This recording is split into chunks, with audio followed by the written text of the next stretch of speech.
Good evening, everyone. We're here in Council Chambers on Tuesday, January 28th.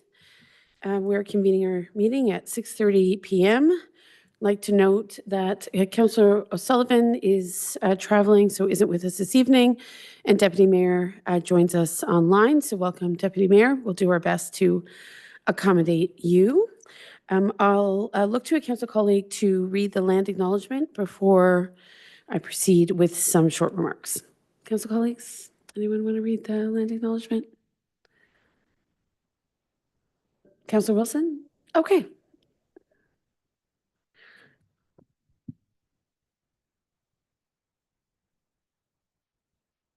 The municipality of North Granville acknowledges that the municipality operates on the territory of the Anishinaabe. We recognize all First Nations, Métis, and Inuit peoples who now call North Granville their home. We respect and support the need for cultivating a strong relationship, and we commit to Indigenous-informed decision-making to foster the path towards reconciliation. Thank you. So before proceeding with the approval of the agenda, just a few quick remarks as prepared by our staff. As all of council and much of the community now knows, we received wonderful news early last week that thanks to much of the work and advocacy on the part of hospice staff, volunteers, the municipality, countless council delegations, as well as MPP Steve Clark, who worked tirelessly on our behalf, our local Beth Donovan Hospice is finally getting funding for 2 new residential hospice care beds. Of course, this is a long-awaited investment and something that is so crucial to the well-being of our community members and our families to support those confronting end of life.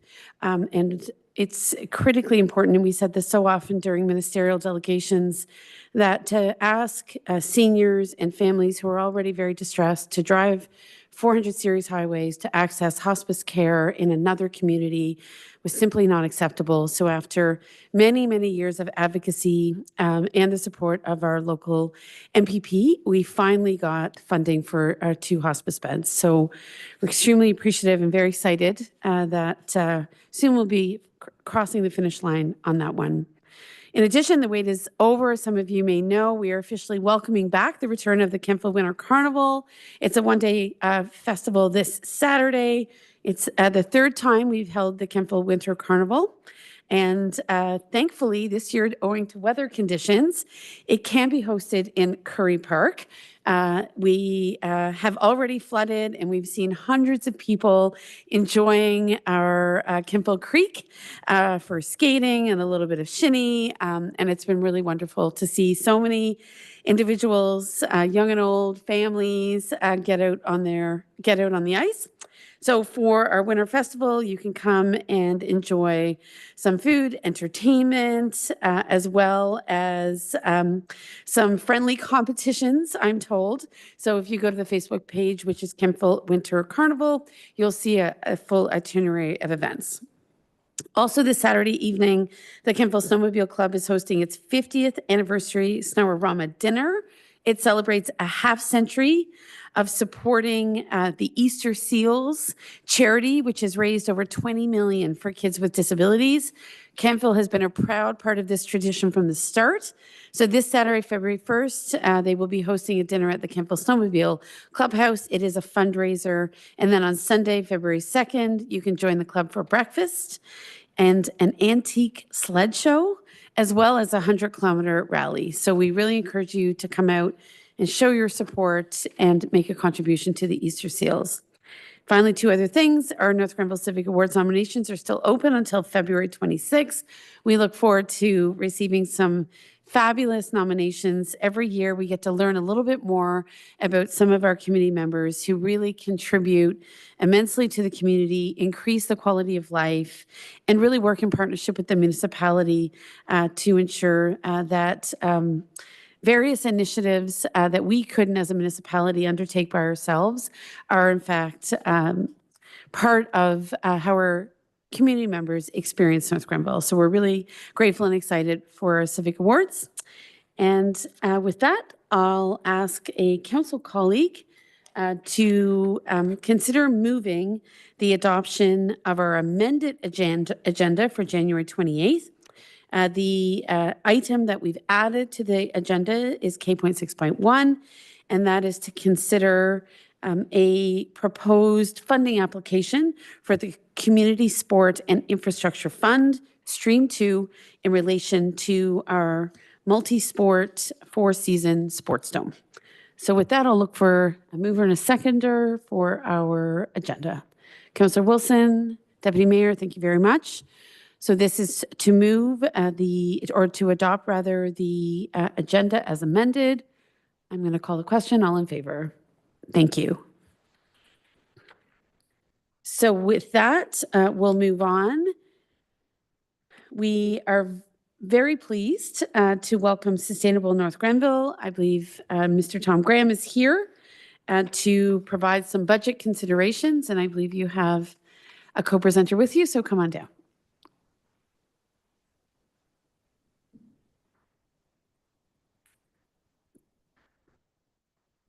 And for the record, if we could just have both your names, that would be helpful. Sure. Thank you. Good evening, Mayor and Council, and staff, and members of the public. My name is Tom Graham, and I am joined by Lynn LeBlanc. We're members of the grassroots community group Sustainable North Grenville. And I want to say thank you, before we start, thank you for giving us a chance to present to you this evening, squeezing us into your 244-page agenda. Now it's probably more if you've added something to the agenda. So Lynn's going to tell you more about our group. Lynn. Okay. Well, who is Sustainable North Grenville? Sustainable North Grenville, or SNG, is a group of local citizens concerned about climate change, pollution and waste, and maintaining a healthy environment. We want our community to pay attention to air and water quality, clean energy, active transportation, affordable and accessible housing, and the protection of public green spaces. SNG was created to raise awareness about these issues in North Grenville and to share information with those who would like to see our community become more sustainable. SNG has three main goals or pillars: support the community, protect our environment, and strengthen our economy. We host events such as climate cafe sessions, info sessions on heat pumps and on energy efficiency, and movie screenings. Our flagship event around Earth Day is our annual sustainability fair, including a Greening Your Home and electric vehicle showcase. Here we bring together local vendors and host workshops that are free to the public. Close to 1,000 people attend these events every year. Thanks, Lynn. And as a reminder to Council as well, this Sustainable North Grenville drafted 7 comments pertaining to the official plan that's being considered for 2025. And then in December, we turned around and packaged the same 7 recommendations as part of the budget consideration. So I think we're on the agenda tonight as this being for budget considerations, but we have titled the slide, titled the presentation more to do with climate action plan, which I think all of these points that we're going to make tonight have to do with that. And I will also, so I'm going to go ahead with that. So this is our 3rd time as the CHARM opportunity presentation. We're in the midst of a climate ecosystem biodiversity catastrophe. 2024 is the first year in history that global temperatures hit 1.5 degrees Celsius above pre-industrial averages. Despite that fact that at the moment people might feel that they're enjoying a good old-fashioned winter with ice at the Bishop's Mills rink and the Kemptville Creek Skateway, clearly people understand things are far from normal. In the last few weeks, there's been snow in Florida. Tulips are coming up in Alaska, and LA has lost more than 40,000 acres, roughly half the size of North Grenville, due to uncontrollable wildfires. The climate emergency is now the permanent condition of our generation and likely generations into the future. Our community will need to prepare for many changes adapting to a warmer world and disrupted ecosystem. So the next slide, thank you. So to help us be prepared and to help our community reduce its carbon emissions, it's imperative that a climate change adaptation and mitigation lens be taken to all aspects of government leadership, including municipal policy and planning policy.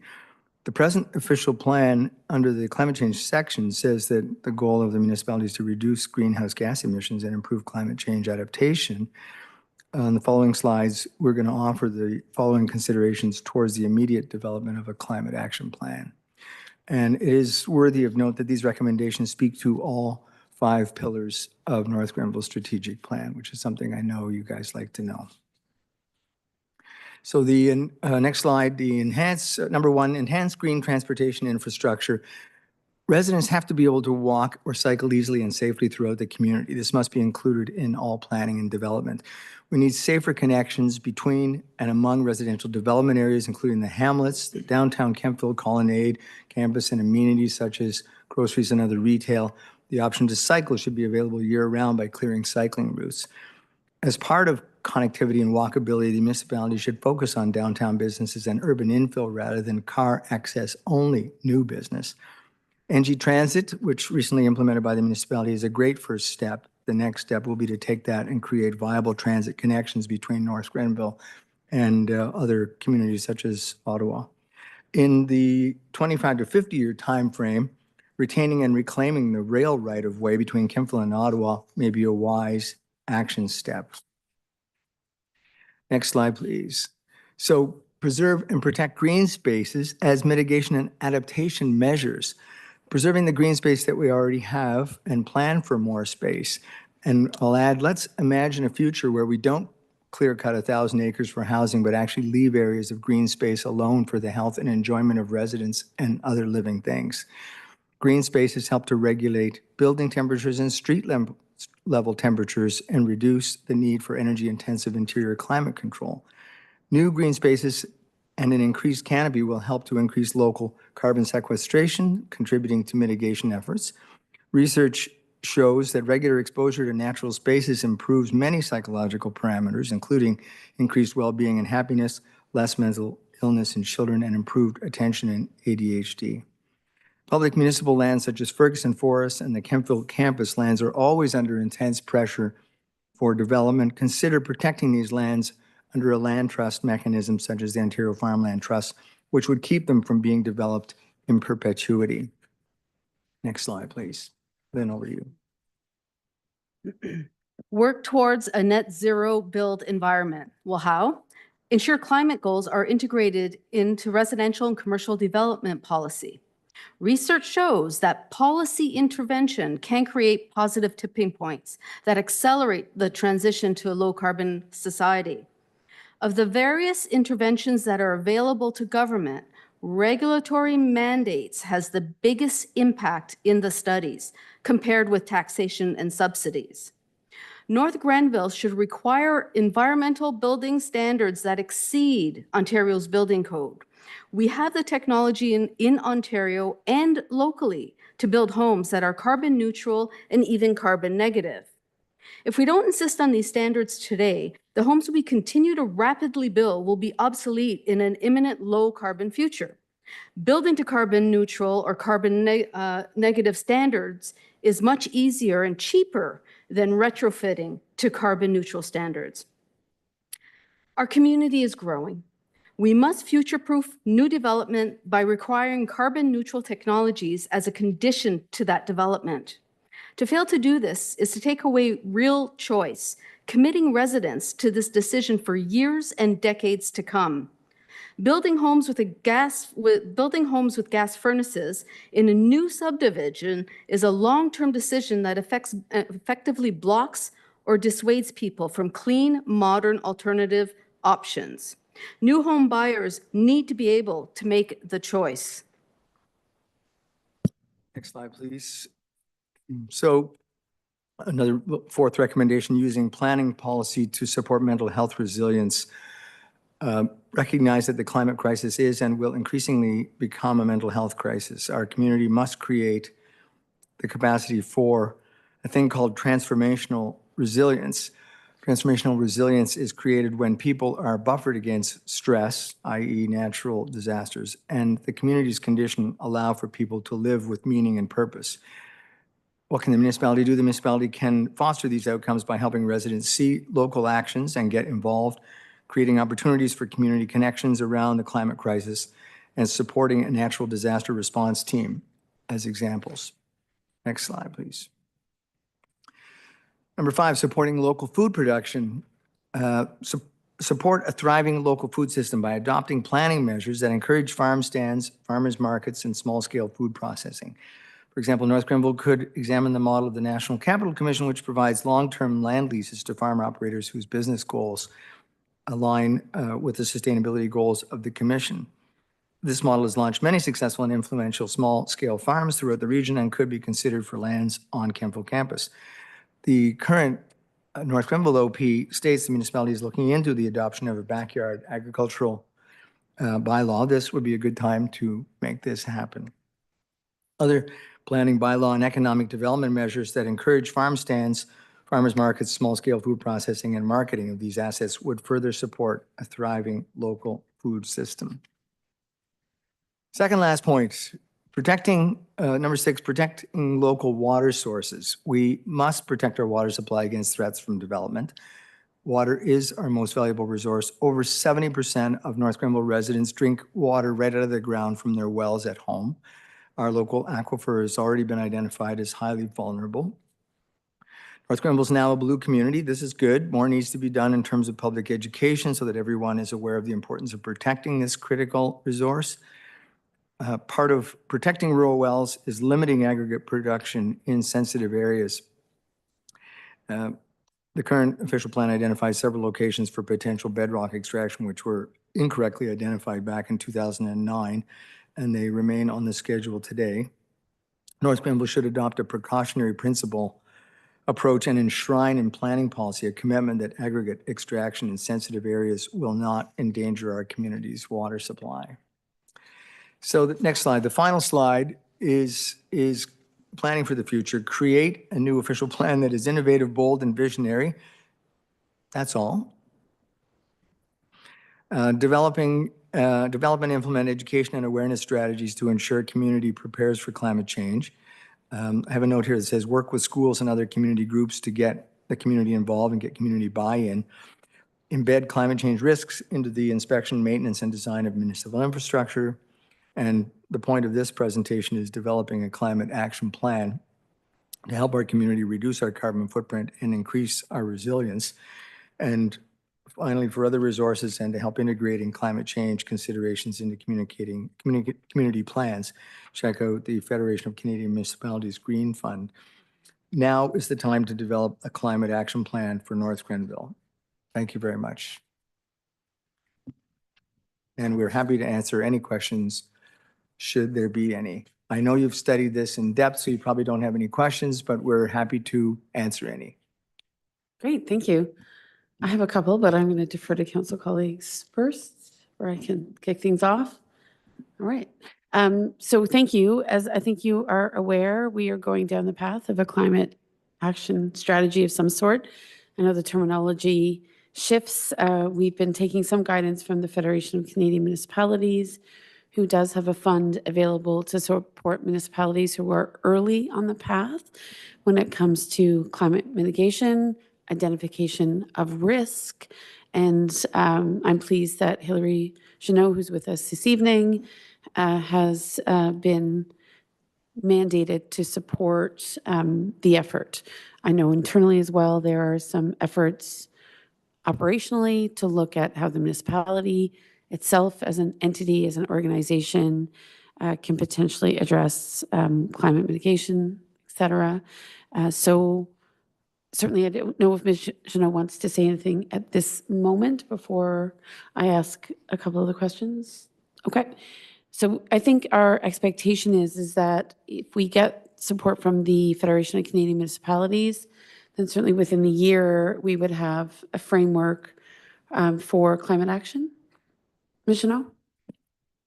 Through your worship. So we can't access any of the FCM green funding right now. We do have to do that first step of the climate action plan. So that is kind of first on the agenda. And then after that, we can work with them on more, their first focus for municipalities is resiliency plans, but they want to see a climate action plan first. So that's our timeline. I mentioned to Tom earlier this week, I think, I'd really hope to get this really jump started at the start of the year, but I think we're going to do some great work working with the U of Ottawa students, and it'll just take a little bit of time to get them onboarded. But once we get them involved, we'll definitely be looking to work with Sustainable North Grenville. And if I could even maybe get your speaking notes, I think there's a lot of good tidbits in there that we could pass on as well.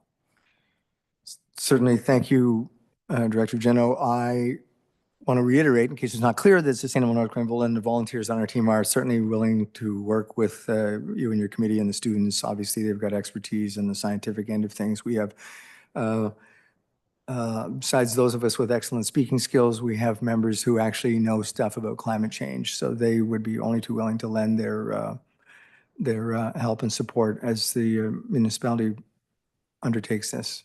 So yeah, count us in. And certainly I'll send our notes along. Thank you. Your name is not mentioned anywhere in them, so you're okay.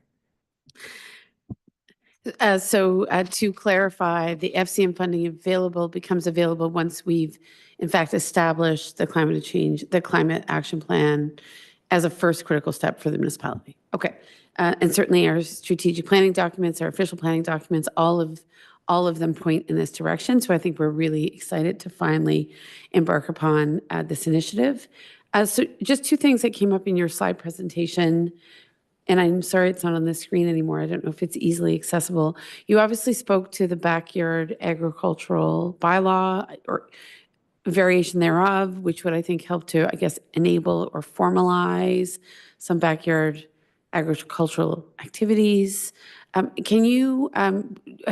Sustainable North Grenville been exposed to neighboring municipalities that have in fact brought in comparable bylaws? Have you yourselves seen a municipality that's a bit of a shining light or an innovator when it comes to that particular effort? I have not seen that. I, like you, want to say somebody's doing this. Somebody knows how to do this. There are municipalities, whether they're in Ontario, Eastern Ontario, or Lanark County, or some other place in Canada, and I would look to them to do this.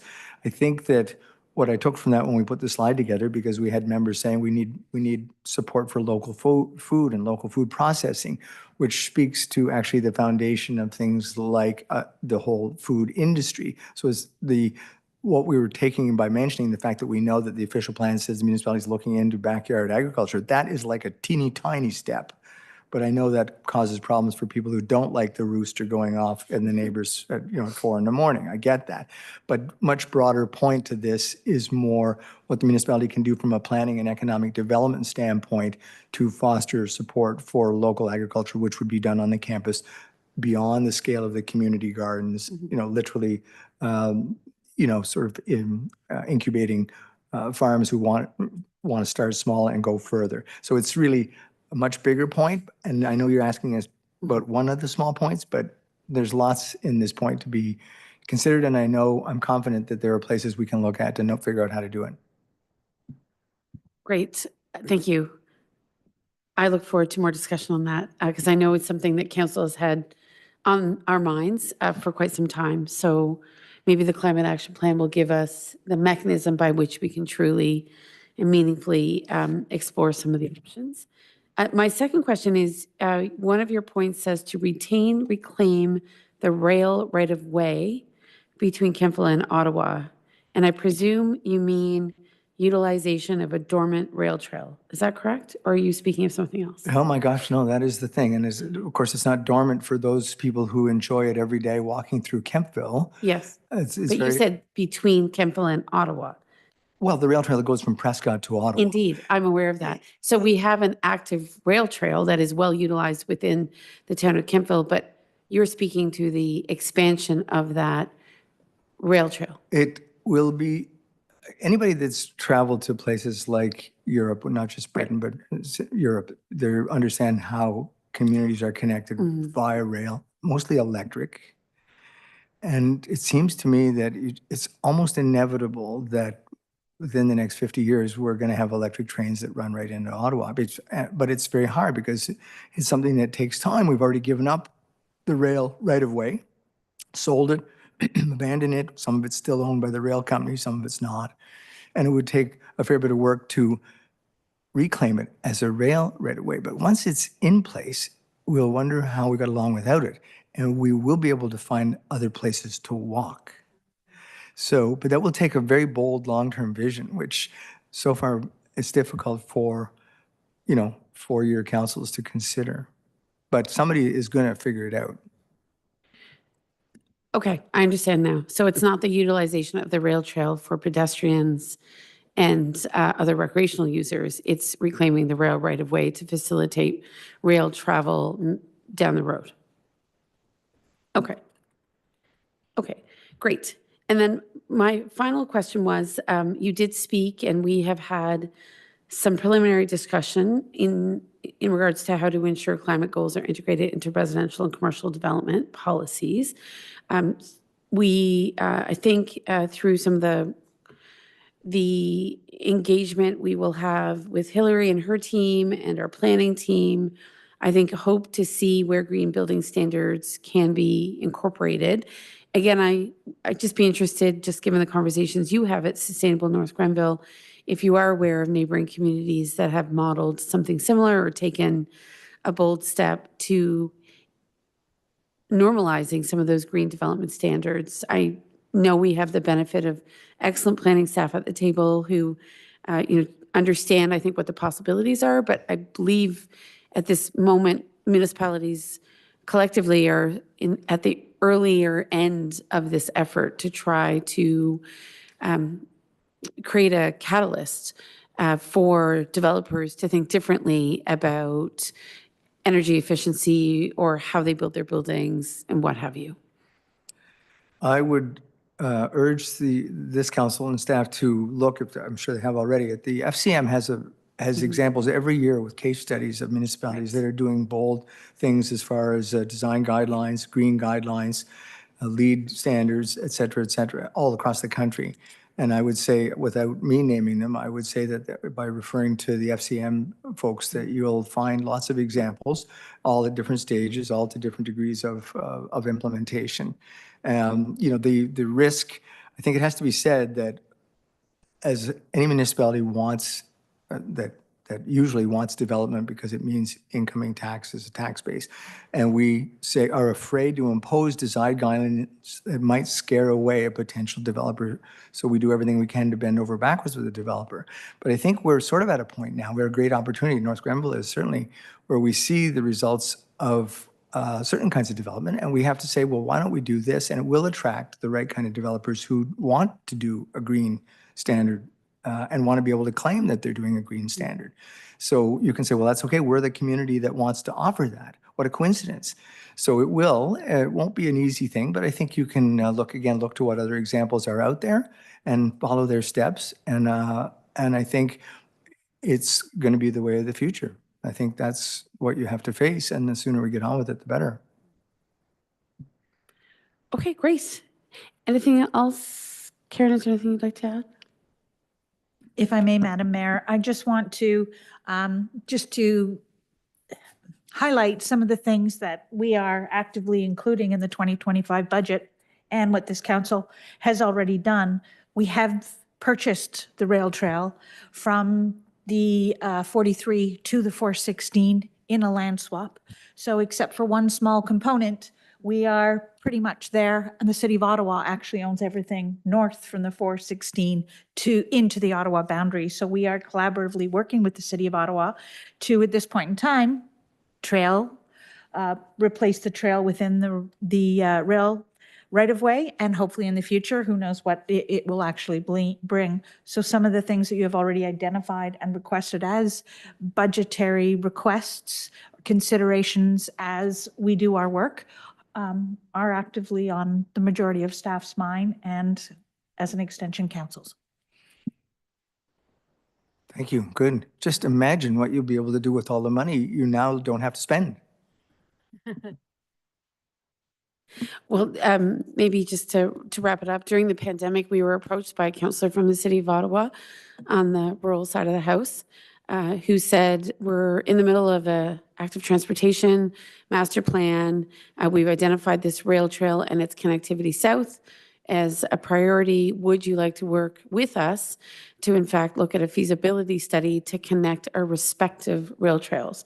In the meantime, as Ms. Dunlop noted, we were already in the process of acquiring rail trail lands that the municipality of North Grenville didn't own for other reasons that were more drainage related, but practically speaking, allowed us to acquire rail trail lands that previously hadn't been in our jurisdiction. And with that in mind, the potential collaboration with the City of Ottawa to connect our rail trails becomes that much more interesting. We do have the 416 challenge to overcome, so that's not insignificant. But there are some opportunities, funding and otherwise, that we could potentially pursue. And I should say to the south, there have been multiple conversations with neighboring municipalities about how we might be able to leverage other parts of the rail trail going all the way to Prescott. There are some competing industrial commercial interests that may or may not have an impact on how much of that rail trail ultimately is accessible for the kind of uses that you might imagine, or recreational uses that are currently ongoing but wish to be expanded. So it's definitely a live discussion and very much on our minds. Thank you. Glad to hear that. So if there are no other questions, and I don't see any from council colleagues, I think we can say thank you both very much. I think you're obviously a crucial stakeholder as Hillary and her team go about their work. So we look forward to continued engagement, many ideas, and robust dialogues. So, council colleagues, I'll look for a mover and a seconder then for the receipt of budget considerations as presented by Sustainable North Grenville, SC Deputy Mayor and Councillor Strachian. Thank you very much. And I'll call the question. All in favor, please. Thank you.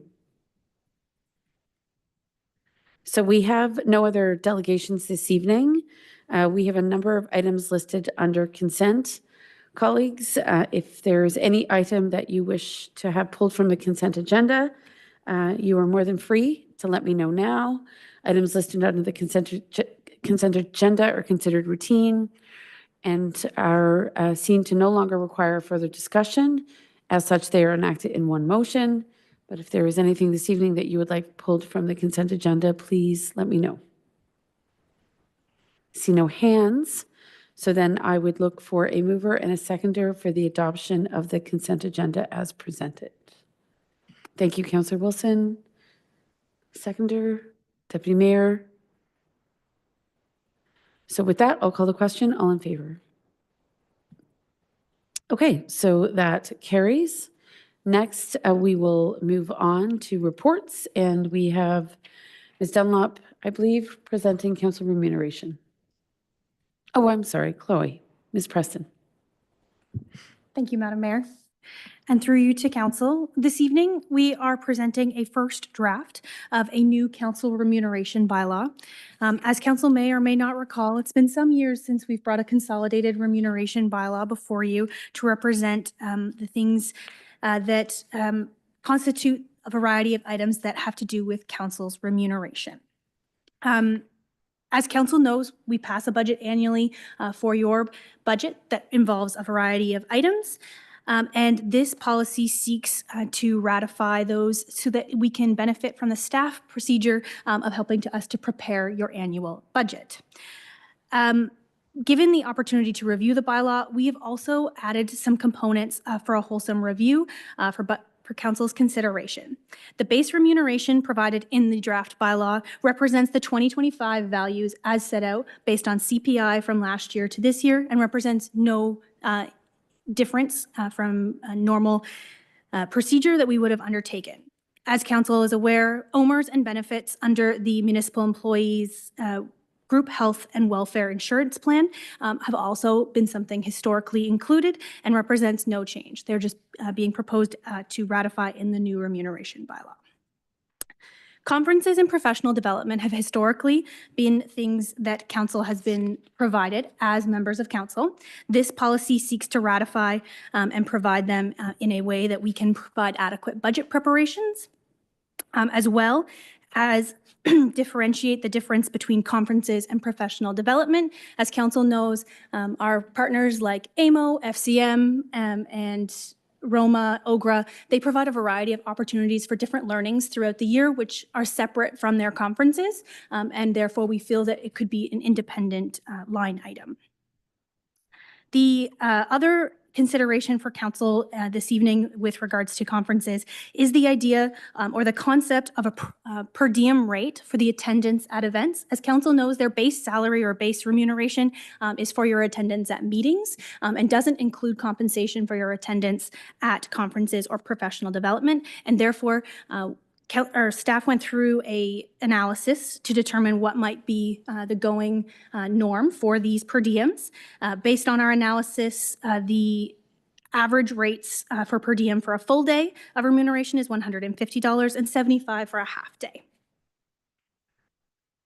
The proposal for the including reimbursement for meals is included only to ratify the policy that exists for staff and to align council's remuneration for meals not provided for within trainings or conferences with staff's policy. The other additional item in the remuneration for consideration this evening is community events. Pardon me. As representatives of the municipality, there is often an expectation that members attend events to represent the municipality and their respective office or seat. And research staff have found that there are numerous municipalities that include similar items in their budgets for council members to submit receipts for reimbursement for ticket costs. This would be a new consideration for council remuneration and has not historically been provided. Finally, the last inclusion for consideration this evening is travel expenses. Previously, these have been based on a submission basis for reimbursement. The proposed allowance within the remuneration bylaw is based on average attendance for events, community gatherings, municipal meetings, and other requirements for council to attend based on their seat or their respective position. The allowance is intended to represent local travel only in a given month, and the reimbursement requests would only be accepted for non-local travel at approved events and conferences. The policy further sets out the update to the mileage rate. Currently, the mileage rate for council and staff is 0.495 cents per kilometer, which is not in line with the current CRA rate, and the proposed bylaw seeks to amend that to represent CRA rate and that it would require no further update on a going further basis and would be set as per the annual amount. The policy in its entirety seeks to provide the procedures and a policy for staff to follow in preparing council's budget, as well for council to follow for yourselves so that you can ensure that you know the full sum of the benefits and remuneration that you are provided as members of council. I'm happy to take any questions. Thank you, Ms. Preston. Maybe to clarify, because I think it's important that we're clear, council remuneration when it comes to honoraria is something that is determined by prior council. So this council in a previous iteration before the election made a decision for future councils about how they would be remunerated from an honoraria perspective. So that's not in question this evening.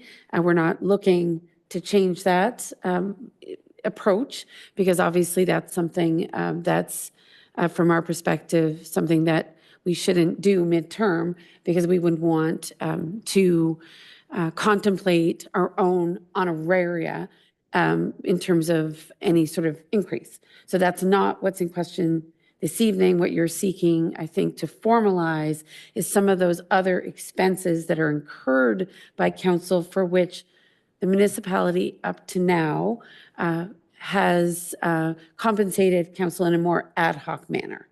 I would say the exceptions are the per diem for participation at a conference, so to compensate a council member for their time if they're participating in the Rural Ontario Municipalities Association or a professional development event that is intended to better equip that member for discernment, decision-making, what have you.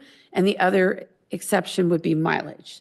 Up to now, mileage outside for travel outside of the community has been something that councils can seek compensation for, but internal to the municipality, it hasn't really been contemplated. Have I made the right distinctions there? That's correct, Madam Mayor. To clarify, the honoraria is not Right. being proposed to any change other than the CPI increase, Indeed. which was entrenched from the prior council to be set annually. The only other addition would be that we, as you mentioned, ad hoc, have not had a process for community events. So creating that line item is something we feel is beneficial for council members and for the community to know that it is or that there is a mechanism for council to attend a variety of events and to support the community and represent this table to them. Okay, great. Thank you. Thank you for pointing out that third item. So I think, colleagues, the intention this evening was to allow you to review the document, ask questions. This has been generated through the clerk's office, so we thank Ms. Preston and her team for, I think, looking around to other municipalities and what their best practices are and trying to come up with a more formal policy that enables, I think, the clerk's office and our municipality to budget appropriately, plan appropriately, and be clear, not only with this council, but future councils on what some of those other mechanisms are to remunerate council members for their time and for their expenses.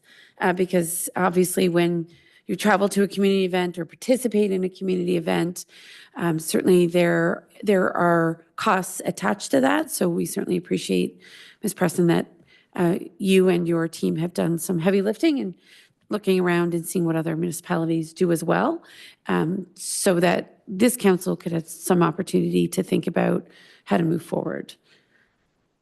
So with that, council colleagues, if you have any questions now, we can take those questions. And certainly the intention was not to adopt this document this evening, but to provide any feedback to the clerk's office. And I will recognize you, Deputy Mayor, so that they could take that under advisement, and I think bring the document back later in February. Okay. And we're not in February yet, so that would be a month. Okay, Deputy Mayor, over to you. And we need you to unmute. We're so happy you're with us. I'm only half Yes. with you. Okay.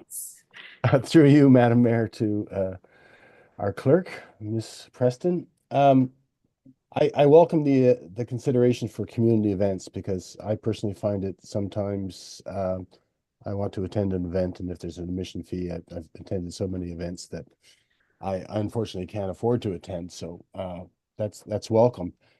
I feel not so supportive of travel within the municipality. I know we're very active and engaged council, but I think local travel, even though it's a rather large community, and traveling from Bishop's Mills to Hexton and back to Kemptville and over to Birch Rapids might clock a lot of travel miles. I'm not as supportive of that, but so my question is, you looked at other municipalities.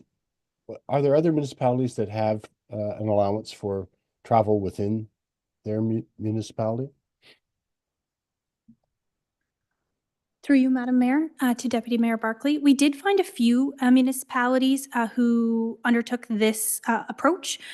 Many still use the ad hoc approach that's based on a submission process. However, we did see in some cases therein, or albeit that their full-time council members are provided other things like full-time vehicles, or that they utilize in that regard as instead of incurring their own mileage. But as council is aware, that's not always as easy in our small municipalities. And we do recognize, as you said, that we have a very active council that and a very relatively large municipality with a variety of events.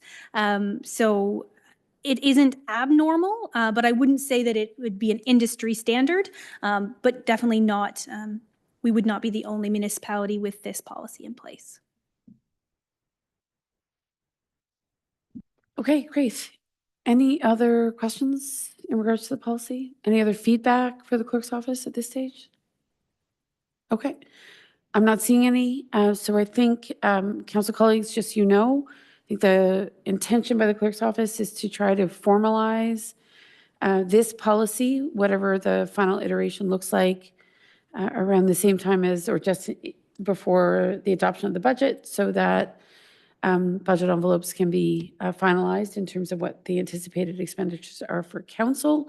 So if you have any other feedback, I would encourage you to direct it to the clerk's office so that they can come back with a document that I think more or less answers any questions. So you're free to speak with Ms. Preston or her colleagues between now and the end of the month. Okay. So with that, we will move on to our, we have to receive this particular report. And that is that council received the draft council remuneration bylaw for information purposes, that council provide feedback on the draft bylaw, and that council directs staff to report back with a subsequent bylaw for consideration. So with that, I will look to a mover and a seconder. Deputy Mayor, Councillor Wilson, thank you. And if there are no other questions, I'll call the vote. All in favor? Okay, so that carries. Thank you. Next, of course, is corporate services. You'll note, and you would have received, and I do want to recognize that unfortunately, council's package was uploaded a little bit later than typically was the case. There were some technical difficulties on the weekend. So I understand that you may not have had as thorough an opportunity to go through some of the supporting documentation for this report. I am sure that Ms. Jeannot will be very patient and ensure that we get the answers that we may need in regards to the reports. And if we've missed something in the written material, I'm sure you'll understand, Ms. Jeannot. So I'll turn it over to you, and then we'll invite a council discussion. Thank you, Mayor Peckford. And there was a lot of information and a lot of attachments with this report, so completely understand. So tonight I'll be presenting the updated strategic plan as well as the 2025 department work plans.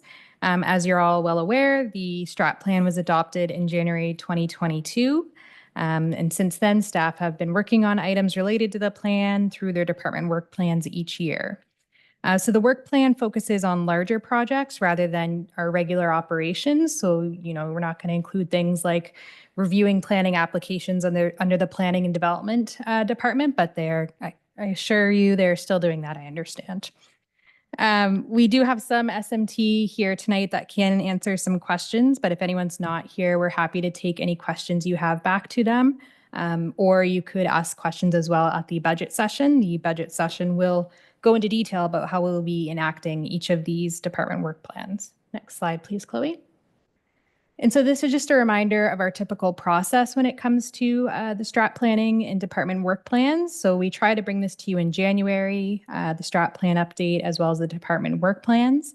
And followed by that, the budget presentation, which really illustrates how we will be funding each of these initiatives. And then hopefully in July or August, we will provide a mid-year update on the department work plans as well as the strat plan. Next slide, please. And this slide just really highlights some of the key achievements that have been worked on by staff this year. So I wanted to acknowledge that in the updated strat plan, we have updated the land acknowledgement to match the current version, as well as our CAO's message. And then the rest of the items here are all items that staff has marked as complete. So we have some related to data collection, which has been part of the population study that planning undertook. We have some items related to the housing strategy, and I believe tonight you're going to be hearing some things from Jackie as well related to this. We're sitting in the room tonight, which now allows hybrid council meetings, which we're lucky to have with Deputy Mayor attending virtually. We've developed a waterfront access strategy. The economic development strategy was completed, as well as some barriers identified to attracting businesses. And then as well, under Pillar 5, planning has also been working on items regarding affordable housing with the Housing Advisory Committee. And I'll also note that all updates that you see in the attachments are also part of our public dashboard, which can be found online at northgrenville.ca/vision. And on that dashboard as well, we have a lot of good metrics that staff have updated. So that's really it for my report. But if there are any questions, especially regarding the dense attachments, we are happy to answer where able. Thank you. Questions, council colleagues? I do see Deputy Mayor. Go ahead. Deputy Mayor, and just unmute. Thank you. I'm not altogether here. So, um, can you hear me? Yep. Yes. Okay. Yeah, my question to Ms. Jeanot is, I did have the opportunity to go through all of the detail, and regarding the all the independent objectives, I'd be just curious to know what were unexpectedly hard to achieve, and what objectives. Just give me one example. One of the objectives that were surprisingly well, one difficult and another easy. I mean, these are great to have it all listed, and staff goes charging madly forward, but which ones proved surprisingly difficult to achieve? Ms. Janelle? Through you, Your Worship, in regards to the strat plan in particular, Deputy Mayor? No, I'm thinking, well, I guess we haven't got into the department work plans, but the strat plan has pillars, and under each pillar we have key objectives, and then subcategories of objectives. And I note that there's beautiful green check marks against some of them. Maybe some were easier to achieve than others, and which ones were difficult. Just an example of each. I'd be curious. Through Your Worship. So each action is assigned to a different department. So I can really only speak to the actions assigned to my department. I don't know if the Director of Planning would like to jump in on any of hers. But I can say in general, I think one thing we struggle with the strat plan sometimes is some of these items we can mark off as complete, such as creating a waterfront access strategy. But even then, there's still a lot of work to do to implement it. And similarly, a lot of these items are ones that are going to be continuously ongoing, improving conditions for businesses, for example, under the economic development pillar. It's something that's likely never going to be completely done, right? So I'd say from a broad perspective, looking at the strat plan, that's definitely something that is a bit of a challenge. I don't know if Dr. Amy Martin has anything to add about the planning items. A lot of the ones that we noted as completed were related to planning. Thank you through you, Madam Mayor. In regards to some of the planning items, some of them are quite tangible in being able to achieve, such as develop an affordable housing strategy, implementing monitoring. And although we do check them off as being completed, I think I just want to acknowledge that those are often ongoing processes, but it's the process itself and getting to that point where it's being developed. Some of the items we've identified, including like development of a secondary plan for the downtown. Sometimes the challenge is in timing and process, and so trying to ensure that we are achieving our requirements under the strategic plan might mean other processes happening beforehand. And as much as we want to try and get things done in a more timely manner, it's requires more pushing out. And then certain items in just developing certain strategies kind of more lend itself to being embedded in other strategies. And it's not just one specific document, such as developing an urban rural strategy. Those are typically incorporated throughout many of our documents, including the official plan, including a variety of our housing policy documents, kind of intrinsically recognizing that urban and rural needs are quite different, but they permeate throughout a lot of the work that we do on the planning side. Great. I wonder if I could have a follow-up. It's not Yes, go necessarily. I guess I can formulate it in terms of a question. It's great to see all this detail about the different departmental work plans. Often, I'm sure you've heard council talk about integrated planning, and as Director Martin said, some of the challenges have to do with timing and process. I guess possibly I direct this to our CAO, Ms. Dunlop.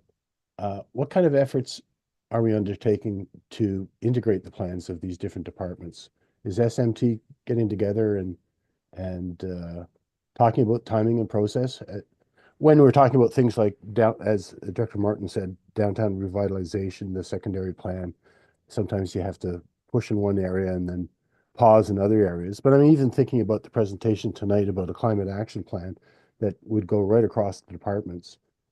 How are we getting together to achieve these larger top level goals that involve many different departments. Through you, Madam Mayor.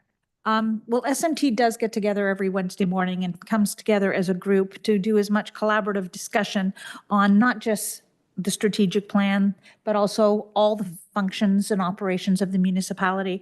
But Hillary, in regards to this, as this is her file, she actively goes to each department and makes sure that each step is followed up. But as an integrated planning function, we all have our own parts to play. We do specifically have those discussions, and sometimes we don't stick to our own lanes as well, which is very important in integrated planning.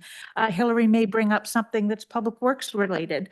Amy may bring something up that's emergency and protective services. So that is not staying in our lane. It's integrated planning from a discussion standpoint, because sometimes we don't always think of everything within our own department. So we not only get together once a week, but we also have the side discussions in regards to the guidelines and also deadlines that Hillary tries to keep every department to, if that answers your question. Yes, thanks. Gives me an idea. Great. So I thank you, and I really appreciate getting so helpful. I think it really allows us, to your point, to see that strategic plan come to life and to be able to continuously. Oh, my mic isn't working. Okay, we'll try again. Okay, so Michelle, just to repeat for the public record, we're very appreciative for your efforts, and I really love seeing this document because it helps us understand how various initiatives that was prioritized are coming to life. I do have a few questions about how we classify something as completed. And so when we looked at 1.3.2, which is implement environmentally conscious design, I know we have design guidelines that contemplated how North Grenville would like to see development happen and, various considerations when we were talking about lighting and sidewalks and housing composition. I mean, it was a very, very long document. I remember well the process by which it was generated, and it came to council for feedback and ultimate adoption. But I guess I would struggle to say that we've completed the task in the face of where we sit with discussions as recent as this evening, where we're looking at green building design and better integrate some of those things. So I'm wondering if, in fact, it makes sense to classify that particular task as completed. Through your worship, thank you for that. It's definitely, like I was saying to the deputy mayor's question, one it's challenging because there's always more work to do, even I think with any of these items that are marked complete, right? So I'll ask Director Amy Martin if she has anything to add, but I can add to that one. Included in the next steps is making sure we're sharing the guide and the standards as they currently exist with our developer community, but also I think as part of the climate action plan was certainly something we'll be looking into.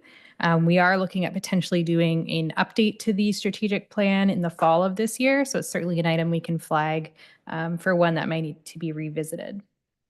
Anything to add? In addition to that specific key action point, those two policies or those guidelines were adopted by council and have been enacted by the departments individually, but they're evolving and are constantly changing guidelines. So when we bring them back, the refresh for things that have come to light over tonight, last week, last month, the world changes, and we like to make sure that these guidelines, design guidelines, both from the public works and the planning side, have been updated, and we did commit to, I believe, an annual refresh.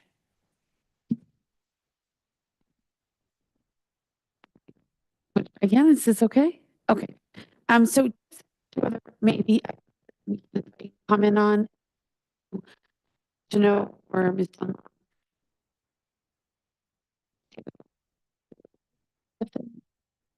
Okay.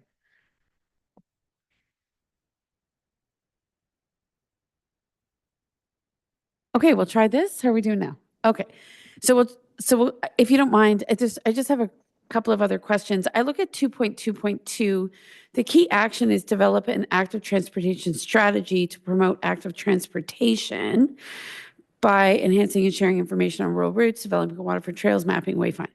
So I'm looking at the fact, and Ms. Dunlop, you'll be very familiar with this, that the whole discussion of an active transportation strategy is still very much in play. And we understand that we're going to see, I think, in the draft budget, a commitment to developing an active transportation plan. We presume plan informs a strategy, but I don't see reference to the commitment to develop a plan, because we can't really benefit from a full strategy without having a plan that's very specific to North Grenville. So that obviously isn't mentioned here. And I'm assuming it's because the commitment to developing a North Grenville specific plan is more recent. So these items are really reflective of how the municipality understood it to deliver on the strategic priorities in past years. Is that correct? You're correct, Madam Mayor. And also the 2019, we did pass the cycling and the transportation master plan.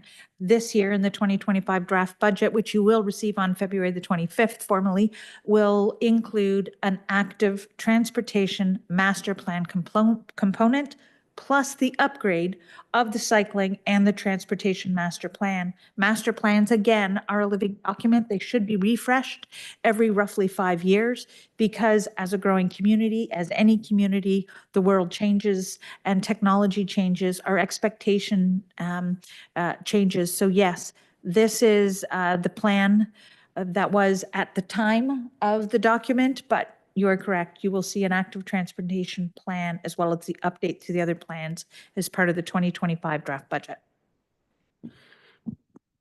Okay, that's super helpful. And I would note when we refer to Parks and Rec 2.2.3, I see that there's reference to certain activities being completed in Riverside Park. And we know Riverside Park has seen a real transformation, and how exciting is it? But I also, for any member of the public who might be watching or going through these documents, there's reference to certain things having taken place in Riverside Park as completed, with no reference to, I think, other items that are likely being brought forward in the 2025 budget, or items that have been spoken about at length with stakeholders, and they're not reflected here. So in some respects, I note that we have a category called upcoming, which captures some future activities in certain key actions, like 2.3.2 references the development of a consultation strategy for engaging communities on development applications outside of the planning process. So this is speaks to future activity or planned activities. So I think in certain areas, the strategic planning documents or work plan documents have identified actions that are pending and that we're likely to see activity around them imminently, whereas in other places, some of that upcoming activity hasn't been captured yet. So I guess my question is how do we do the refresh in a way that recognizes many of the things that I think are certainly at play, but perhaps haven't been fully formalized in terms of the current work plan we're seeing? Thank you, Your Worship. The upcoming, so that specific key action item that you have referenced is a future endeavor. We have things that we would like to do, but we have to prioritize because we can't have everything done all at once. So we have upcoming, but we also have next steps. So they are identified based on the end date and the start date, as well as budget requests and resources available. So although, yes, you're correct, we're going to be coming forward with quite a few master plans in the 2025 fiscal year, this specific improvement of communication and collaboration is an endeavor that staff propose in 2026. And I certainly appreciate that the timing obviously is dependent on staff capacity and competing priorities. So I don't think my issue is when it happens. I think my interest is in seeing some of those other activities that are upcoming in some of the columns that perhaps haven't been fully updated, captured. So maybe there's a way to ensure that where we know we have some activities that are slated to happen that perhaps weren't part of the work plan discussions to date, that there is a refresh so we have a full appreciation of some of the other things that are likely to happen in the foreseeable future. As Director Janowan has stated, you know, the document in front of us and as provided to Director Janot is as per the most recent updates that SMT have provided on the specific documents. As you've stated, the draft 2025 active transportation plan is not specifically identified. So this is a snapshot of a specific time to the best of our abilities, but the next refresh will again provide an update in regards to priorities and timelines.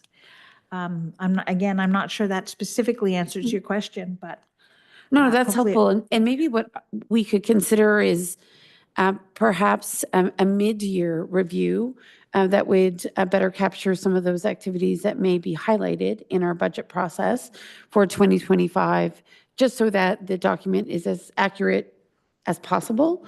I think that might be helpful in terms of capturing all of those activities that may be anticipated. They may not all happen or are completed in 2025, but certainly there are things that are flagged as likely upcoming or anticipated for this year or future years.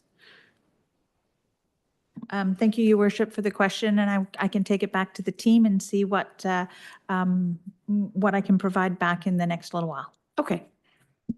Thank you. Council colleagues, anything else? Okay, great.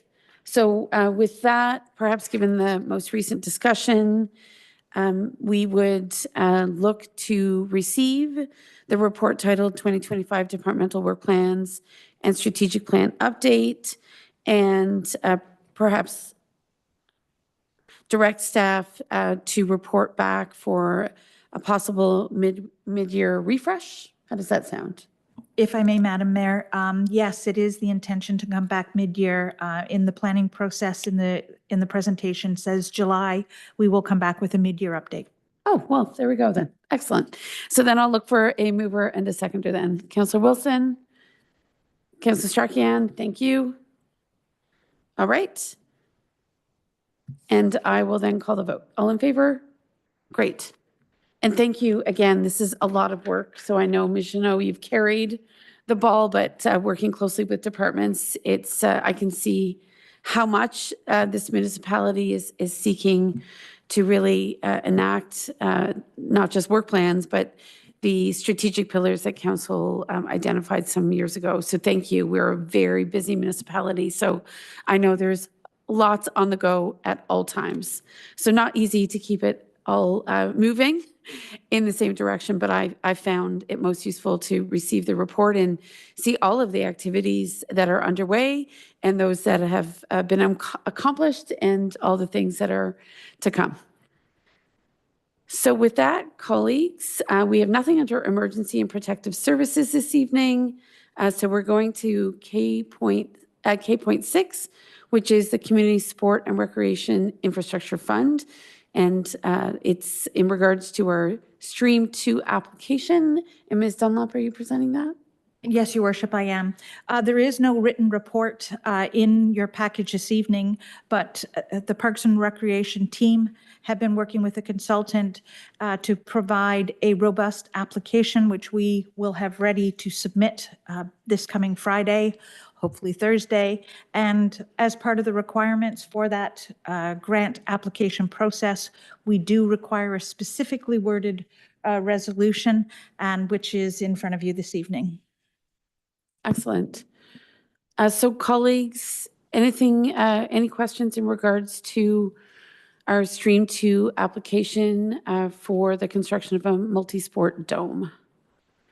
If there are no questions, I would look for a mover and a seconder. Oh, I'm sorry, Deputy Mayor. Sorry.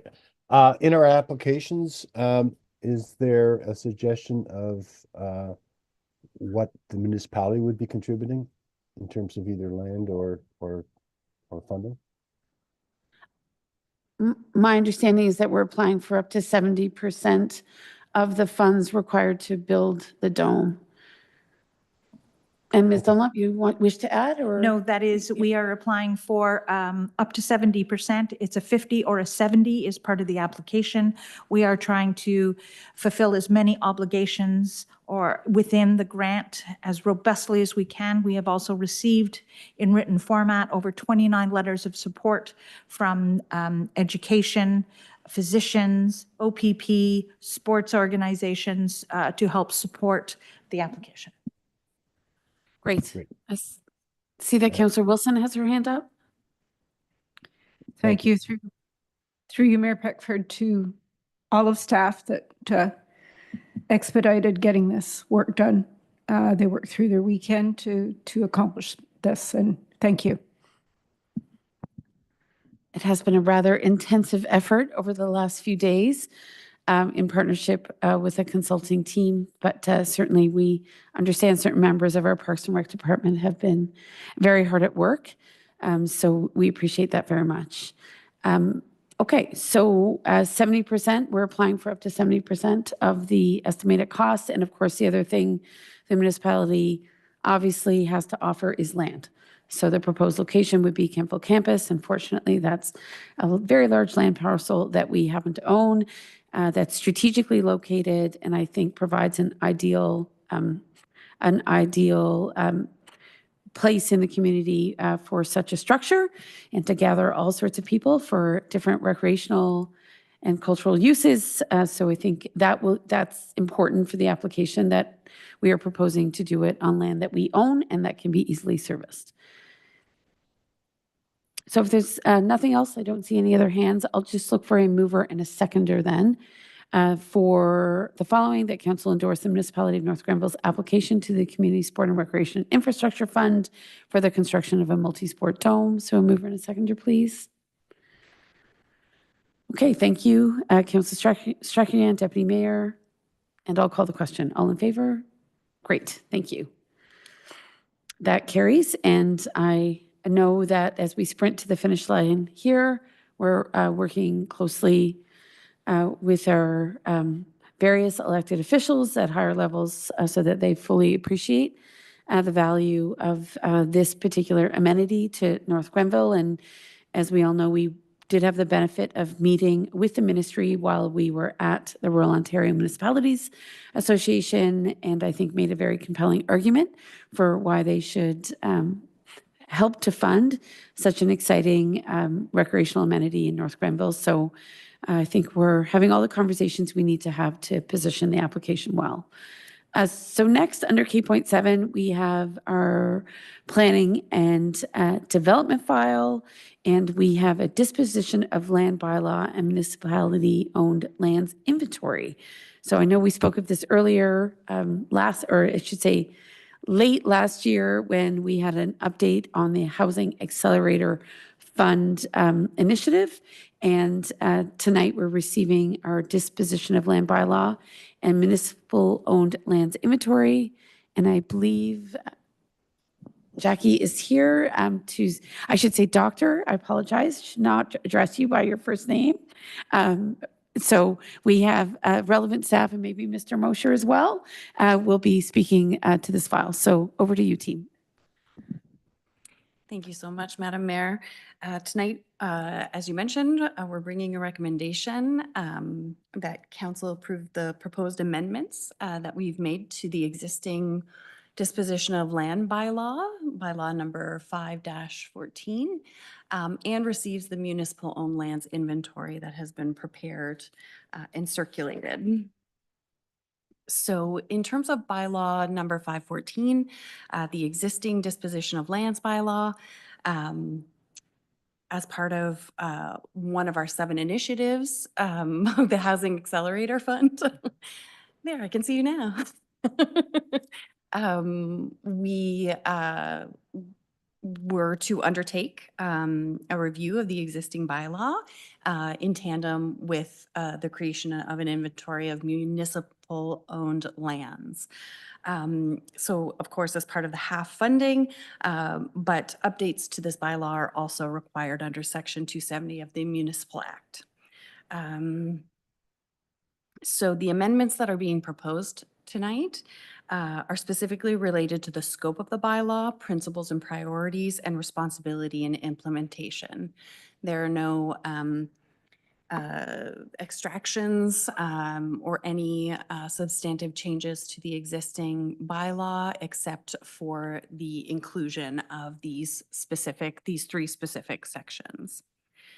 So staff undertook an analysis of 10 Ontario community bylaw documents. And the review highlighted common inclusions, comprehensiveness, similarities and differences in approach and style, as well as their unique characteristics and merits. Many of them were very consistent across the 10 municipalities reviewed. So through the creation of an inventory of existing lands and reviewing the existing bylaw, municipal lands are identified, and the process of disposition can be streamlined, therefore, to incent affordable housing development, which is, of course, the purpose of the inclusion in the Housing Accelerator Fund as one of the initiatives. So as I said, identifying and utilizing available and viable lands for affordable housing is both a priority of the Housing Accelerator Fund and the municipality of North Grenville more generally. So the next couple of slides will cover the proposed amendments, which I will not go over in detail. But as I mentioned, the specific sections to be included in the bylaw, if I could have the next couple of slides, are in the areas of scope, principles and priorities, and responsibility and implementation, which sort of fully round out the already well-developed existing bylaw. So you'll see the scope here, principles and priorities, on the next slide, and then responsibility and implementation in the following slides. So as I mentioned, a municipal-owned lands review, an inventory was undertaken in tandem with the update to the disposition of lands bylaw. And just to note that one key area of focus that is novel for all of the bylaws that were reviewed was affordable housing considerations. So that makes North Grenville, with its proposed inclusion of affordable housing, a leader in this area across the sample analyzed by staff. I'm sorry, can you clarify? So it makes us a leader because we're looking at affordable housing specifically? What's the distinction? So we're looking at including in our disposition of land bylaw a priority around affordable housing considerations. It's the prioritization Yes. of the use of the land Yes. in regards to housing. That is atypical. Yes. Yes. Okay. Yes. And then just in terms of next steps, once this disposition of land is approved and enacted, council can review the inventory that was prepared with this document and provide additional direction to staff that can include but is not limited to having staff prepare a report about which lands are most suitable for council to make available, and or a staff report that details the most suitable lands for accelerated development and what kinds of developments suit the needs of the municipality and the lands in question. Have staff move forward with an expression of interest document that allows interested parties to forward development plans, or sole source the lands to developers who are committed to building affordable housing as three potential options for council direction. Thank you. That's the end of my presentation. Yes, Ms. Preston? Thank you, Madam Mayor, and through you to council. In the final preparations of today's agenda, we did note that while Dr. Shoemaker Holmes said that there was no exclusions being proposed, there is one that is of historical cleanup that is needed with regards to the bylaw that we noticed today. And that is in section 9.1.2, which speaks to the notice that we'll provide to a variety of bodies when we're going to sell lands. And the one that we would seek for council to remove this evening by amendment is the removal of the University of Guelph Kemptville campus, as that's now a municipally retained parcel, and we no longer have the obligation to provide notice to the University of Guelph. Great, thank you. I just have a question. I'm glad to see this come forward. It makes all kinds of sense. I'm curious to know if we, and maybe it's not within the purview of this particular policy, but I'm thinking about the Habitat for Humanity project, and I'm thinking about Shalom Homes. So Habitat, we severed a piece of land, right? And we transferred, right, ownership to them. And I'm curious to know, in so doing, we have a reference under 4.1, 4.2, for all sales, the party acquiring the land pays all transaction costs and enters into agreement that is acceptable to the municipal solicitor.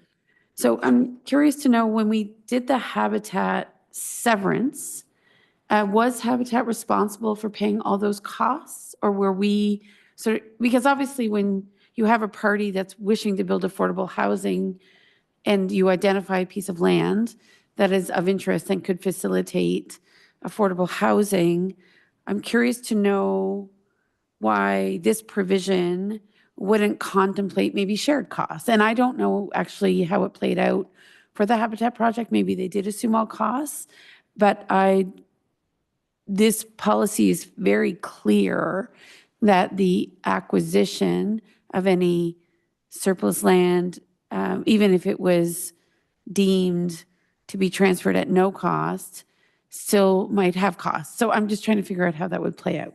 So I'm not sure. Ms. Martin? I can speak directly to the Habitat for Humanity project, as planning heavily assisted as part of that project. So as part of it, the municipality bore a lot of the costs as directed by council back in the day. So typically when it comes to any kind of diversion outside of the policy as it stands and exists, council can provide direction contrary to the bylaw to waive fees, or that, given that it was an affordable housing project and we wanted to support it, not just by giving the land, but by carrying the costs. The legal costs would have been for creating the parcels, so like the survey, the registration. So we did bear those costs, as well as waived fees associated with the development, including development charges and building permit fees. So this disposition policy goes well beyond contemplating affordable housing. So we're just speaking of disposition more generally, in which case there are many instances in which the purchaser of the land, of course, would pay for those costs. It's where specifically we're looking at facilitating affordable housing initiatives that the waiving of some of those fees, or the municipality being a partner in some of those fees, becomes more practical. So what you're suggesting, Ms. Martin, is that planning or whoever was involved in this process would come to council with a specific proposal to contemplate how we might facilitate an acquisition of a municipal parcel for affordable housing. Gotcha. Okay. Ms. Preston? Yes, thank you, Madam Mayor, and through you. I also note that on that note, built into the existing bylaw and in the new proposed bylaw, under section 8.4 in the existing, and I believe now 10.4 in the new one, is that council may, on its own initiative or recommendation from the CIO or staff, dispose of lands on any terms, which could, by recommendation or of your own volition, by motion, dispose or direct staff to not require those provisions for the reimbursement of costs or those fees, should that be the will of council at that time. Thank you. I appreciate that. My other question is around land leasing, because I think of Shalom Homes and we lease land. So, and that I think made all kinds of sense. So I understand that in a disposition bylaw, you're not going to contemplate leasing per se, but when we think about affordable housing and maybe the practicalities or the advantages of a potential leasing arrangement, I'm just curious to know if a similar policy is needed, and I'm not sure it is, so I'm only asking the question because I think of Shalom Homes in our recent experience, and perhaps that was more atypical than typical of what may happen in the future. So I don't know if it's really relevant to tonight's discussion. I was just sort of curious to know, maybe Mr. Mosher, your thoughts?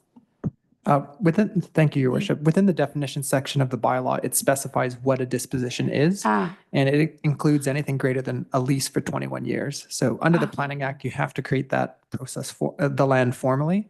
So a lease that's 40 years, as was the case with Yes. Shalom, is subject to this disposition bylaw. okay. And, okay, that's great to understand. And from your perspective, the leasing arrangement between the municipality and Shalom, would it be in alignment with this policy as it's proposed this evening? Yes, it would. Okay. So then we would potentially have the opportunity, should the right conditions and the right partner exist, to go down the leasing path again. Okay. Thank you. Those are my questions. Colleagues, any questions? Councillor Strachan?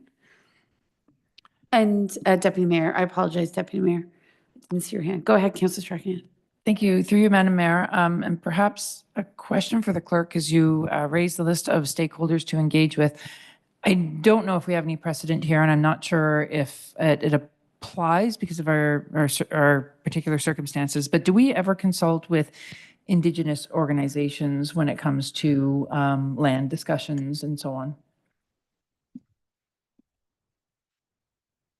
Thank you for the question, Councillor Strachan, and through you, Madam Mayor. We have, in certain instances, been required to, and been part of processes that have been required to, but it's not my understanding that we have any formal processes or policies in place that stipulate those specific requirements for that consultation. I may defer to Director Jeannot to see if any of the existing policies that she's aware of, but as far as I know, there's not a requirement for that, maybe that level of required consultation. Not to say that it couldn't or that it shouldn't, but my understanding that we currently don't have that in place. Through your worship. So in the draft framework, the reconciliation framework that the Indigenous Advisory Circle is reviewing, there are a few items that touch on land, particularly municipally owned land where we have control. I can't remember specifically if disposition is mentioned, but I can certainly bring that to the next discussion.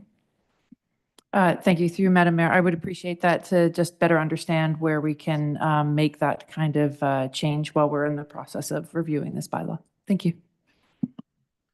Great, thank you. Deputy Mayor? Thank you. Thank you, Madam Mayor. Through you to Dr. Shoemaker Holmes. I understand completely why this is rising to council, this disposition of land, and the first step is to complete an inventory. I just want to make sure, and reading the language, it's clear to me, but maybe not to everyone, that this is not exclusively to exclusive to affordable housing. It's a requirement of the Housing Accelerator Fund. I understand that. I just need some confirmation that the language talks about the proposed amendments are intended to recognize the priorities of the municipality, including housing affordability. The next step, I understand, is taking that inventory, and I want to thank the clerk's office and Director Martin for endeavoring to turn it into a visual representation. It's important for me to see where everything is on a map rather than the list of roll numbers and that kind of thing.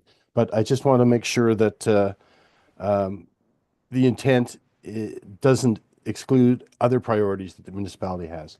Is that my understanding? Through you, Madam Mayor, that's correct. Just to all of the above.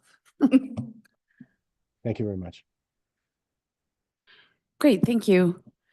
So is anyone planning to walk through the inventory, or is that just a supporting document? Did you seek to outline what the viable parcels are from a housing affordability perspective? Through you, Madam Mayor, if you would like, we're happy to do so. Just would like to stress that it is an inventory and it's a constantly evolving thing. In fact, just by publishing the agenda, the planning department realized we're not omniscient, and two members of the public pointed out two properties that were inappropriate to be on the list. So that we were able to say, okay, yes, this is not meant to be the be all end all, but it is meant to sort of showcase the properties we think have potential going forward. Mr. Moshe, you used the word omniscient. Yes. Oh, I love that. Could you please articulate what omniscient means? to you? All-knowing. All-knowing. Okay, I'm sorry, it's not part of my regular vernacular. I appreciate the refresh. Okay, thank you. All right. So wonderful. So I think we'd welcome just a brief overview, if you don't mind, council colleagues. All right. Okay, so excluding 22 Mill Street, which was the first one on the sheet, which was pointed out to us by a member of public, that's where there's a fire reservoir, so that would not be suitable. There's a property on Rubin Crescent, so it's near to the curling club. We own this land and acquired it through a vesting process some time ago. It's not quite a 1/10 of an acre, but it has enough land that it could be reasonably used for home construction if you wanted to. And I believe the property is currently zoned R3. And it's a large parcel or a small parcel? It would be small. It'd be like an in-town lot, if Okay. you would. So, yeah, but I will get the specific statistics because I do have those.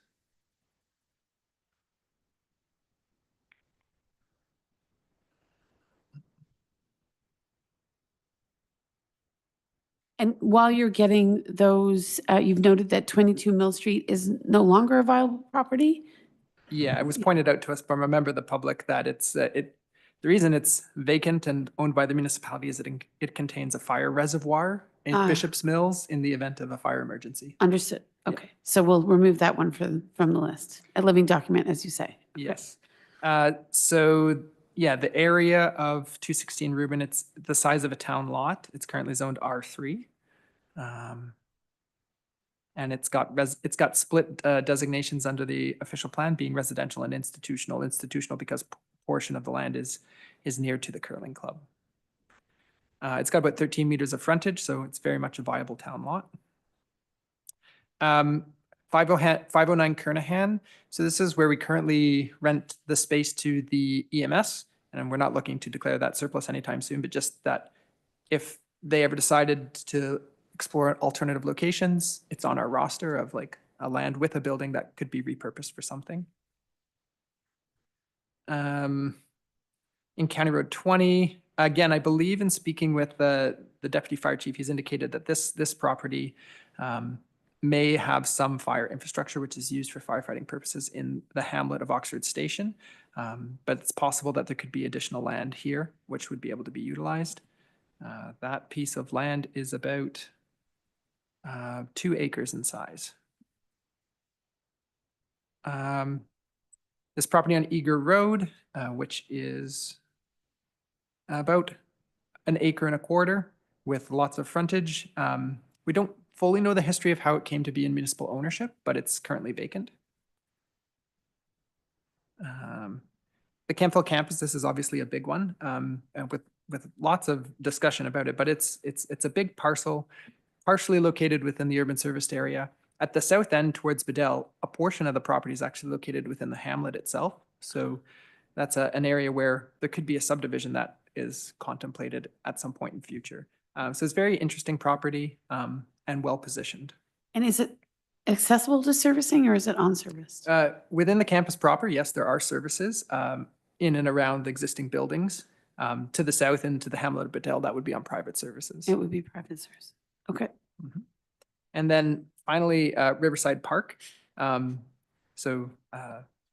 This land is like centrally located within the municipality, does have services near to it. And again, this isn't to say that it's all going to be opened up, but just there's land there and it's on the list. It's something could be done. And all of this would be dependent on further conversations and council direction and staff discussions. So that's the initial list that we prepared. And then there were some comments that came from other members of the public about Ferguson Forest lands. They haven't been included presently, but just the lands in and around the Ferguson area. So like we say, it's a work in progress. For sure. And just speaking to Riverside Park, of course, given recent investments in part of that park, I'm quite confident that you're not proposing that where there is a hub of activity next to the pool and the splash pad and the outdoor rink would be converted to residential. You must be contemplating other more seasonal uses of the park closer to Reuben, or It's a good question, Your Worship, and like no actual things have been contemplated other Right. than it's municipal land that we own near to services in an area that you could do something. So that's kind of a very Understood. base level assessment. Understood. Okay. Perhaps just to clarify for anyone watching, we're very cognizant of where we've made investments, of course, but to your point, how large is Riverside Park? Do you happen to have that Yep. information? So it's about 30 acres. 30 acres. Okay. Yeah. Okay. Great. And to your point, I think we've also heard from a couple of members of our community who have asked questions about Ferguson Forest, which, as we know, was which was the subject of a proposal to certainly surplus some lands for affordable housing. So we are certainly aware that while council has yet to make a decision on whether or not any of those lands could be utilized, we understand that they've been recognized by some in the community as being particularly suitable. So not on this list, but not off your list, I presume either. Just right. Okay. Okay. Great. Thank you. So, council, I do believe we had Deputy Mayor's hand up. Deputy Mayor.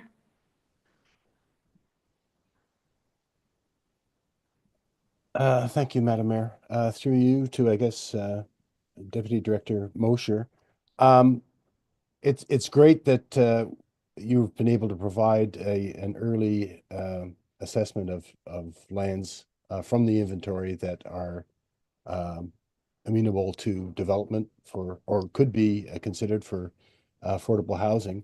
But I understand from the report that what's before us tonight is just amendments to the disposition of land based on an inventory, that at some later date, staff will come back with a report about looking at that inventory and deciding what lands are suitable for affordable housing.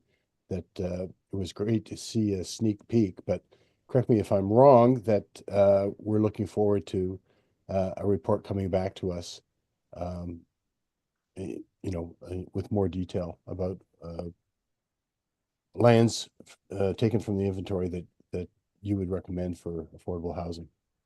Is that something we're looking forward to? Through you, Madam Mayor, we can certainly bring that back. Absolutely, we can do a bit more analysis on the list that we've created, and we can bring that back at a future date. Thank you. And again, I guess for the purposes of the Housing Accelerator Fund, the intention was to create an inventory, right? That would be part of what you're submitting to them as progress achieved on certain objectives that were outlined by the fund. So the existence of this list is a crucial first step. And I think I'm hearing Deputy Mayor say perhaps there's an appetite to do a little more analysis of what parcels within the inventory that you've identified could be particularly suitable. And maybe that's something, Deputy Mayor, that we can have planning staff looked to create a little bit later in the year when we understand what those opportunities may be, though I guess we would defer to you, Mr. Mosher, and your team. I guess thank you again for the statements and questions, Madam Mayor. We can bring a report back to council. Through the Housing Accelerator Fund, we are required to report out annually on the number of new units that have been created through the initiatives undertaken. So if it's fast forwarded and a property is declared surplus and units are built and they contribute towards affordability, they would count towards our reporting numbers for half. And that's between now and 2027. So those things could be likely for sure. Okay, great. Any other questions, colleagues? Okay, so with that, the recommendation tonight is that council pass and enact bylaw 0825, being a bylaw to establish a policy and procedure for disposition of municipal lands. The council receive the municipally owned lands inventory for information purposes, and that council directs staff to report back potentially regarding options for identified lands in relation to affordable housing initiatives. I believe your inventory was the first step in that direction. It's just whether or not we want to go more in depth into some of those opportunities. So if you feel that that capacity exists within the department to bring a report back later in the year, then certainly that's something we can entertain as part of the motion. Okay. And in addition, I see reference to the amendment of bylaw 0825, section 9.1.2, and that is to remove reference to the University of Guelph Kemptville campus. So I think I've captured it all. Okay, so mover and a seconder, please. Councillor Wilson. And Councillor, maybe I will have to take Deputy Mayor. Thank you. Thank you, Deputy Mayor. And if there are no further comments, I'll call the vote. All in favor? All right, that carries. And with that, colleagues, I do not believe we have anything under Public Works this evening. We do not. All of our correspondence, including committee meeting minutes, were adopted by consent, as were our local board minutes, which include the Grenville OPP Detachment Board, the Kemptville Public Library Board, and the South Nation Conservation Authority Board of Directors meeting, on which Councillor Wilson sits. So we're down to other business, and I do not believe we have other business this evening. Notice of motions. I don't believe that we have any notices of motions. So then we would go to introduction and consideration of bylaws. We've already addressed that, Ms. Preston. So we'll look to questions. We have no one here on a cold winter, dark January evening. So I trust individuals are watching from home. So we don't have any questions to entertain at this stage. All right. So then we'll go to close the meeting, and that's the confirmation bylaw, that bylaw 0925, to confirm proceedings of council at its regular meeting held on January 28th, 2025, be adopted and passed, as well as that bylaw 0925 to confirm proceedings of council at its regular meeting held on January 28th, 2025, be adopted and passed. So with that, I'll look for a mover and a seconder. Councillor Strachan, Councillor Wilson, thank you. And I'll call the vote. All in favor? Good. And then finally, we have our motion to adjourn, and that is that the regular meeting of council adjourn at 8:17 p.m. And Deputy Mayor, would you like to move adjournment, please? Thank you. And Councillor Wilson, would you like to second? And we'll call adjournment at 8:18. All in favor? And that's just in time before what I understand is a big snow event. So schools may be closed tomorrow or may not be, but please travel safely on the roads, because I think a little bit later